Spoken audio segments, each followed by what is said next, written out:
босану физиологиясы. Яғни біз қазір сіздерге босанатын әйелдің физиологиясын түсіндіріп келетін боламыз.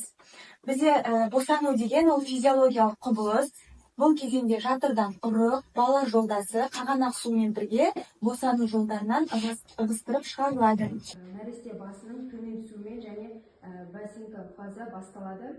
Латентті фазадағы жатыр мойнының ашылу жылдамдығы 0-ден 35 см бір сағатта.